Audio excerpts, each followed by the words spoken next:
welcome to Steve Davis Show. Special guest today is Mike Dominguez, head basketball coach at New Mexico Highlands University. And Mike, thanks for coming on. I know you got a busy week and came off a busy weekend, but thanks for coming on.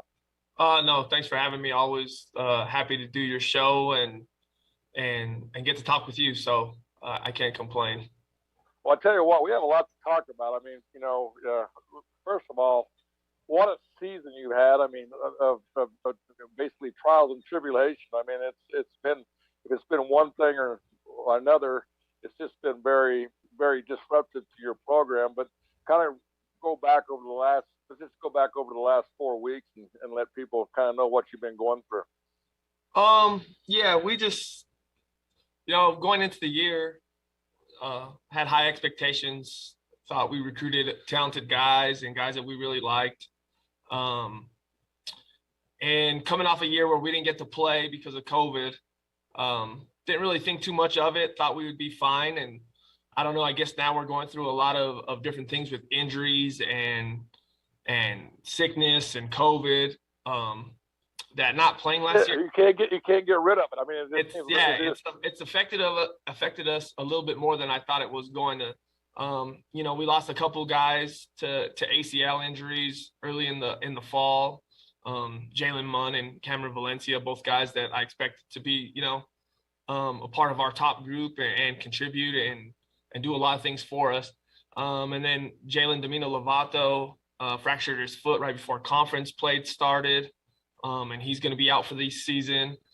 And, just with those three guys, they're all New Mexico kids for one. And two, those are guys that really bring the energy for us, their toughness. They care.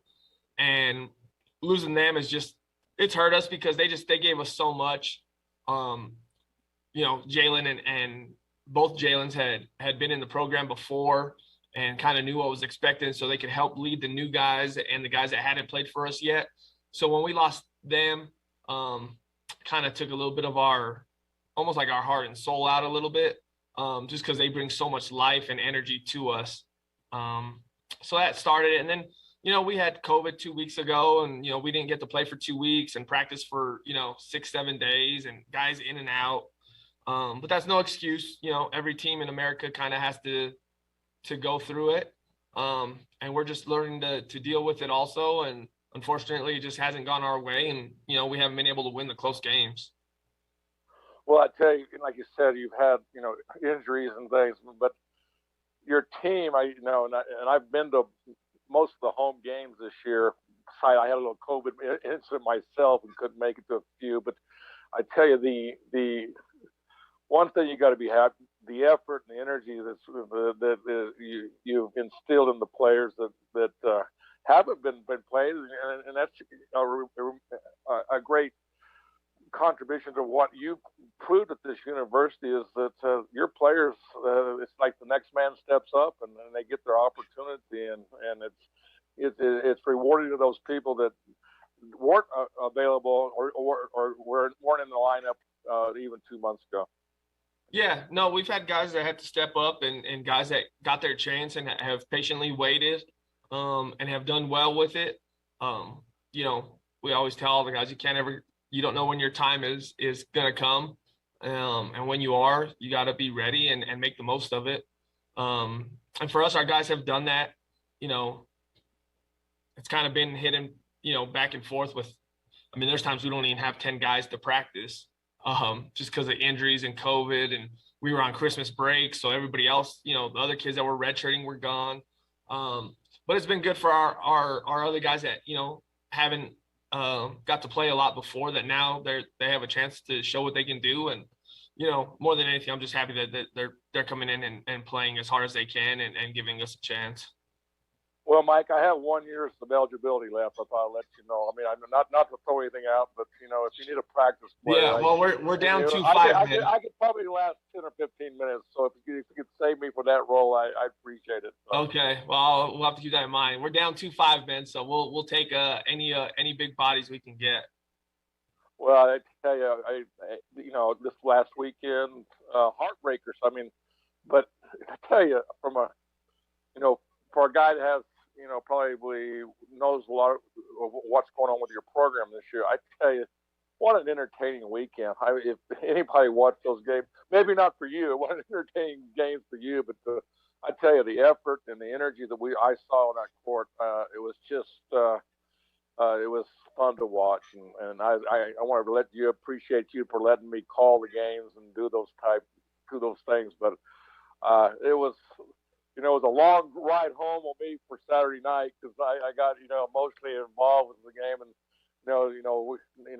as you say, no game's really determined by a referee. There's always other things, but it sure was. It made a big difference on Saturday night.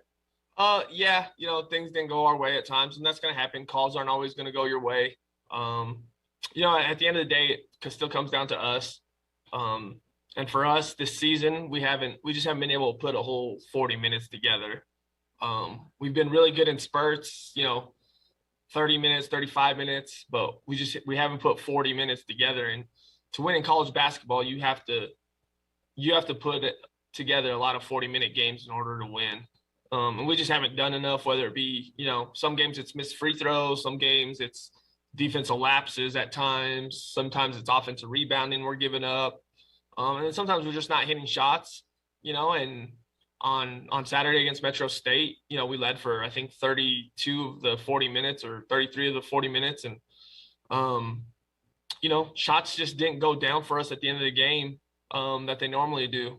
Sammy had a good look at a layup to tie it that just rolled out, a three-pointer to give us the lead, just little things like that. And at the end of the day, you gotta make those plays in order to win. The last 4 minutes of every game is going to determine a lot on the wins and loss record. And unfortunately for us, we've been about 2 to 4 points short quite a bit, and it's just those play here or play there that's come back to bite us.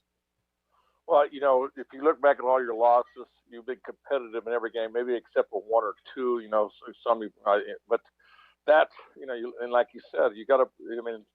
As you're preaching this, it's 40 minutes, and you got to look at the RMAC conference. Don't take anything away from that conference.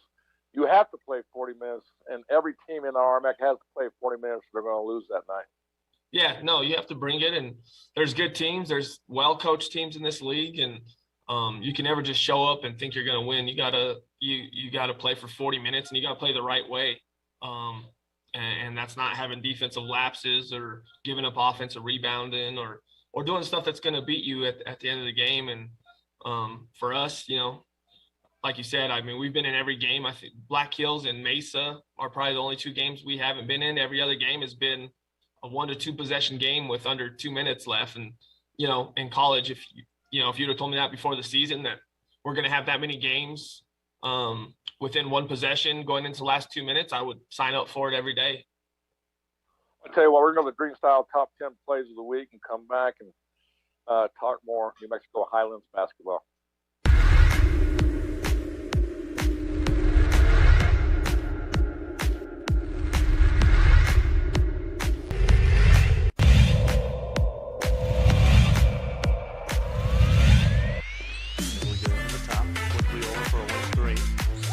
Nothing but nylon for Bickman.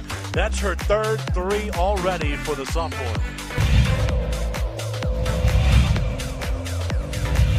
Allman popped in and popped his hand in there, and there's one wow. by Eli. He's got like 2 blocks.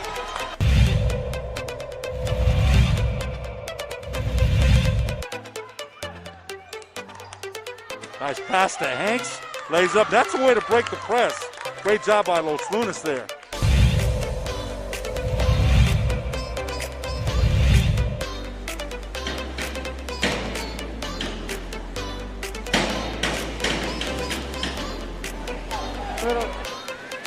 Perfect, good drive. Judges score 6 1/2, 8-7-6.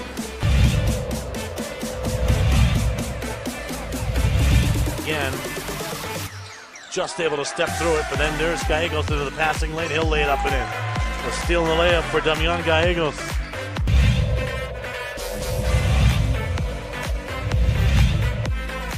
Gonzalez will trigger it in.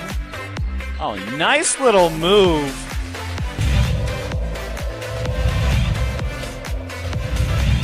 Now they're trying to use some clock here. Gonzalez almost turned it over, and he did. It's Tigers' ball. A heady play there by Padilla. Shovels in the heads of Goss, and the layups up and in.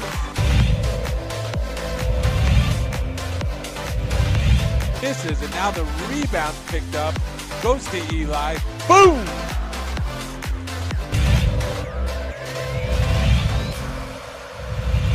Gonzalez turns it over again. Hot Springs ball. Padilla has it. He's been spectacular. He beats two. He's still going. The layup's good for Padilla.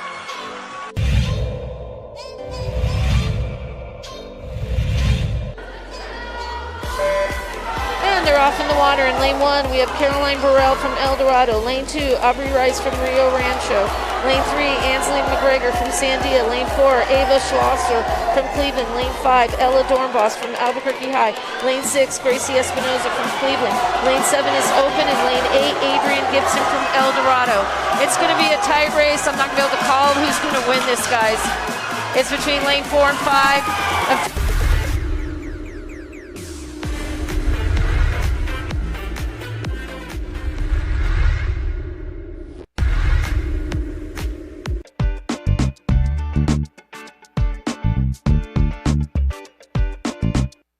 Hey, welcome back to Steve Davis Show. Got Mike Dominguez, head basketball coach at New Mexico Highlands. And Mike, we talked about your team, the things you've been going through, but it doesn't get any easier this week. You got you have 3 games left this week, and let's talk about that a little bit. Got a game at home tomorrow, which is always great to have. Yeah, with the cancellations that we have to, and they're not cancellations, postponements that we had to do because of COVID. We're trying to fit in a lot of games in a short amount of time, and the way our schedule was already built, it's hard to make up games without having to play a lot of games in a week. So it is what it is. I mean, for us, we're going to be playing. So we played Friday, Saturday, this past weekend. We play Tuesday, tomorrow against University of Colorado Springs here at home. And then right after the game, we head to Denver because we play Colorado Mines on Wednesday night. And then from there, we travel to South Dakota and play South Dakota Mines on Friday. And the Mines game is a makeup game. So we'll be playing, 5 games in 7 days, basically. And we have that 2 other times this year with making up the Adams State game and the CSU Pueblo game. So for us, it's going to be a lot for our guys and whatnot, but I'd rather play these games than get them canceled and have a chance for our guys to compete. You only get so many games in college. Last thing I want is for them to not be able to play all the games. Well, the nice thing about it is across the board, everybody's having to do it. It's just not like, you're the only team that's having to travel. I know that Metro has traveled a lot last week, and they played, and had to travel a lot to make but the main thing is you're playing. I guess that's the positive thing. No. You set out the year, and so even though it's a struggle, but it's all positive. Yeah, no, I mean, no matter what, whether we have, 7 guys suiting up or, the full roster, I want our guys to be able to compete and have a chance to play. And like I said, the way our schedule is, there's no other way to do it because all our games are usually Fridays, Saturdays. So in order to make up games, you got to play them somewhere during the week. So it's just the way it is. And like you said, everybody has to do it. So we'll figure it out, and, it'll be good for our guys to maybe get away a little bit and hopefully get a couple wins. Well, I'll tell you what, I said it earlier, and talk about your conference. I mean, it's the RMAC. I mean, the team games, every team that comes in, they're like, seems like they're 14-2, 14-3, or 12-5, or whatever. And you know that they had a tough preseason, just like you did. I mean, these teams are one. If you like basketball, to see competition and see playmakers. I mean, every team has a playmaker on their team. Yeah, no, it's a good conference. Last year during the COVID year, we had two teams in Colorado Mesa and Colorado Mines who were both ranked number 1 in the country at 2 different times. Anytime you have that in one conference is big time. So no, every game's a battle. It don't matter if you're in first place or you're in last place. There's no teams that are just going to roll over. And the league's improved. Institutions and universities are putting more money, more funding into basketball. When I played in the RMAC, I played in 2009, 2010. There was 4 to 5 teams that were really good. And after that, there was a big drop off. And it just kind of seems since there, just people have steadily just been getting better and better and better. Part of it is, universities and presidents are putting more money and more resources into athletics and into men's basketball. So it's good for us in a conference as a whole, because from top to bottom, anybody can beat anybody at any point, and there's really good players and really good coaches. We're also one of the only leagues in the country that play back to back on the road, and it's tough because our travel, we go as far as South Dakota to Nebraska to Utah to all the schools in Colorado, to us being the only school in New Mexico. So it makes it difficult, in compared to other conferences. I got a question for you. I mean, in a normal, schedule where you play on Friday, Saturday, that's the normal way the whole RMAC is set up. Is how do you prepare for that? I mean, do you put more emphasis on the first game and go, hey, we want to go put in the win, or do you throw a little bit of, I never asked that question. Yeah. I don't want to put you on the spot on that or anything. Yeah, no. I don't think there's a right. I mean, I've talked to other coaches in our league about it. I don't think there's a right way or a wrong way to do it. I've been in this league for 11 years coaching, and then my 1 year as a player. And I've been part of programs and teams where we're inputting stuff throughout the week for both. I've also been part of teams where you're just worried about Friday and you'll get to Saturday when Saturday comes. Now you don't have much time for it.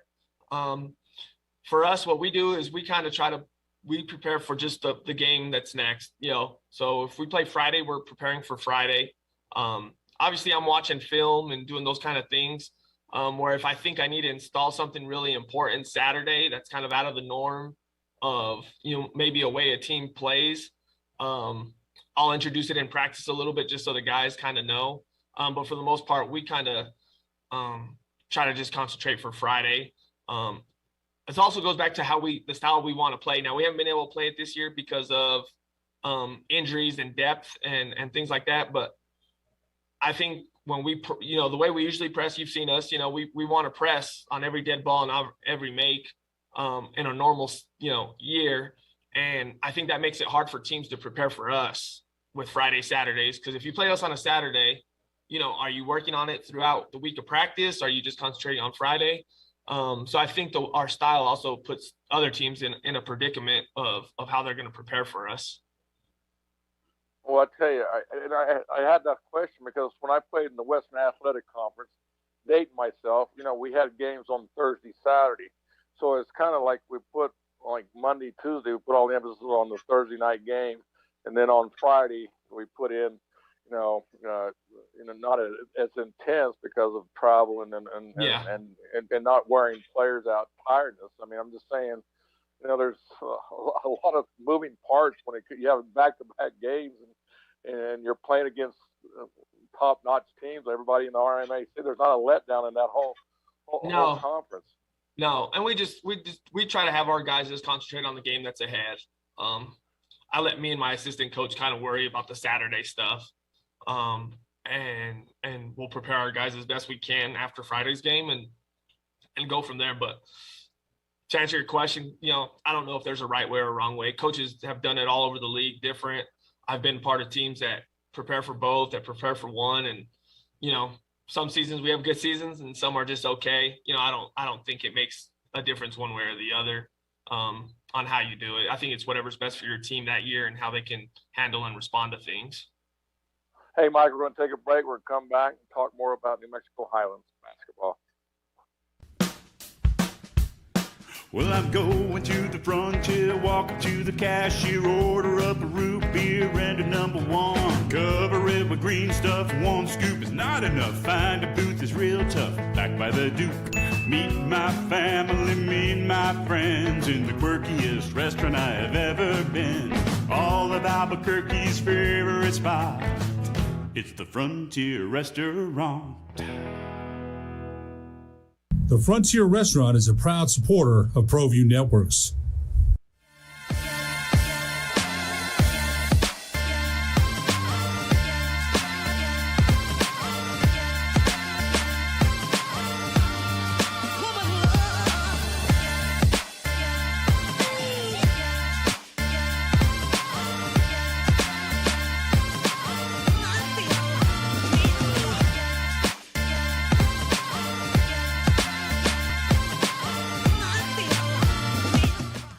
I'm Ben Lucero, president and owner of Indigo Mortgage. We are a locally owned and operated mortgage company right here in New Mexico. This means your loan officers and processors are right here to serve you. Our mortgage divisions include residential, commercial, construction, reverse mortgages, and VA mortgage loan. Indigo Mortgage, because nobody cares more about your mortgage loan.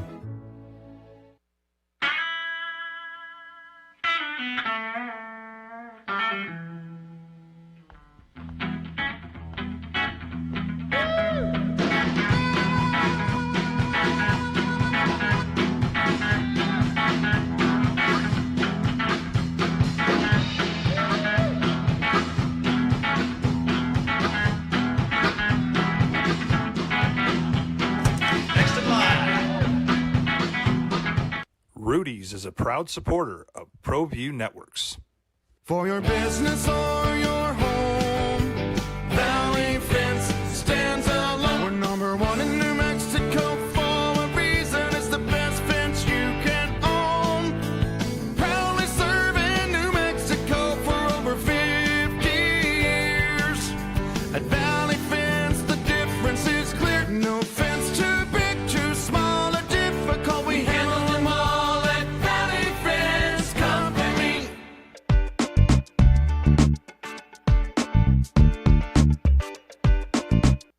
Hey, welcome back, Steve Davis Show. We've got Mike Dominguez, head basketball coach, men's basketball coach at the University of Highlands. And Mike, I tell you, how do you do this? This is another question I have for you. And of course, I'm an idiot, so but this is how do you you recruit and do your season? I know you don't have multiple staff members, but and then with this COVID, you're playing 5 games in 7 days. How do you keep your recruits and people that engage over this time frame? Yeah. It's just me and my assistant coach.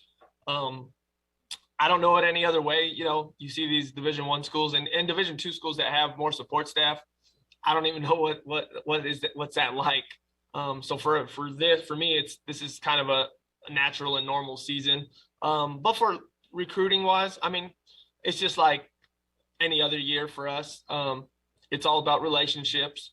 You got to make the kids and student athletes that you're recruiting feel wanted and try to connect with them on a deeper level other than basketball. And I think that's what me and Coach Davison do really well is we connect with them on a bigger platform than just basketball. Now, obviously, basketball is what brings us together. But we talk about a lot of different things, and they want to feel wanted. They don't want to feel used. They want to be talked to. It's almost like having a girlfriend. You got to text them. You got to call them. You got to let them know that you're interested in them because they're getting pursued by other schools and universities, and we're trying to sell ourselves and our program. And I think we've done a great job with it. And, we had a COVID year this last year, and you know how big the transfer portal is and how many people transfer these days. We didn't have a single kid transfer from our program. So I think that says a lot about what we're doing here at Highlands and what me and Coach have done to garner relationships and keep guys wanting to stay here. Well, I tell you, I know that you're very active in the state of New Mexico, and I guess that's where I was alluding to. I usually see you at a couple of games here and there, but when you're almost traveling or preparing for a game in a 1 week, it kind of takes away from your being able to see some high school games in the state of New Mexico. Yeah, no, that's the hard part with playing during the week, because usually during the week is when I could go to Albuquerque or go to Santa Fe or wherever it is I'm going to go recruit at within the state to go watch, is because we usually don't have games during the week. But that's what you're here for, is we're able to watch games on ProView and look at guys through there. And for us, I'm a New Mexico guy, born and raised, went to high school here in New Mexico. I love recruiting New Mexico kids. They're the heart and soul of our team. They're the guys that really, really care. They're passionate about it. They play with a little bit of a chip on their shoulder because of it, I think. And we're going to always, as long as I'm here at New Mexico Highlands, we will always recruit the state of New Mexico to the best of our ability and get the best players we can. One, because I'm biased. I like New Mexico kids. And two, they help us win games. They are guys that care and want to be here. Want to graduate and want to do the right thing. So for us, it's a win-win situation. Well, I know that, a big part of your recruiting is the New Mexico State. I know you're looking for that, hopefully you'll be playing in a moving forward, but if that's not the case, I know that you make a big presence and go to all the games at the pit and the surrounding areas where the games are being played. Yeah, no, I'm looking forward to being at the state tournament. It's, that was our vacation when I was a kid, was going to the state tournament and watching games. And now I get to do it and recruit. So it's something I enjoy. And it's, it's one of the best state tournaments there is in the country, just because everything's all at one place. So it's exciting to be around, and I'm happy to be able to watch. Well, quickly, what are you losing this year, and then what are you looking? What are you trying to fill in with the people that are going to be either graduate? They're going to graduate this year. Yeah, we lose quite a bit. I think we lose 7 seniors. So we're gonna be bringing in a decent amount of kids. It'll be a mixture. We'll have some high school kids, and then we'll also have transfers, junior college and Division I transfers also. But the good thing I'm most excited about is the nucleus we have coming back are, I think 90% of them are New Mexico kids, from Jalen Munn to Jalen Domino Lovato, Cameron Valencia, Tyler Rogers, Mario Archuleta, Eric Sonnenberg, guys that you guys haven't even seen yet, TJ Sanchez, Nathan from Cleveland, Derek Chavis. I'm excited to start bringing those guys into our program. Don't forget about Malik, my guy from Malik. Yeah, we have so many New Mexico kids that I sometimes, unless I have a list, I'm gonna leave out 1 or 2. Actually, I think I know Hasbury too. You got Hasbury. Yeah, Nathan. I'm excited to have them, because those are guys that want to be here. Those are guys that really care about the program and are bought in. And what that does is, when you're bringing in transfers and new recruits, high school or transfers, there's already an established kind of